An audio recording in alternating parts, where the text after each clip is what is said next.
প্রথমে কাতলা মাছটাকে ভালো করে ধুয়ে নুন হলুদ মাখিয়ে রেখে দিয়েছি একটা প্লেট। টমেটো হচ্ছে পেঁয়াজ কেটে রেখে দিয়েছি এবং আদা রসুন বেটে রেখে দিয়েছি এবং আলুগুলোকে ভালো করে ধুয়ে নিয়েছি এবং তেলের মধ্যে কাঁচা মাছগুলোকে ভালো করে কড়া করে ভাজিয়ে এদিক ওদিক করে ভালো করে ভাজিয়ে একটা পাত্রে তুলে নিলাম। তারপরে ওই তেলের মধ্যেই আলুগুলোকে নিয়ে লাল লাল করে ভাজলাম। ভাজার পরে একটা পাত্রে তুলে নিলাম। তারপর ওই তেলের মধ্যেই গোটা জিরা এবং যে তেজপাতা ফোড়ন দিলাম। তার মধ্যে পেঁয়াজ এবং টমেটোগুলো দিয়ে দিলাম। নাড়াচাড়া করে একটু নুন দিয়ে দিলাম, একটু সেদ্ধ হয়ে যায় এখন।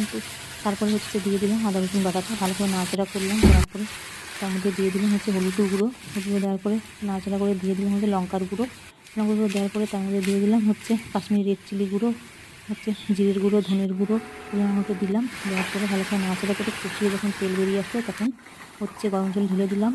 হচ্ছে ঢাকা দিয়ে দিয়েছিলাম। যখন আলু সেদ্ধ হয়ে গেল তখন উঠিয়ে দিলাম ঢাকনা। তারপরে মাছগুলো একে একে দিয়ে দিলাম। কেমন হয়েছে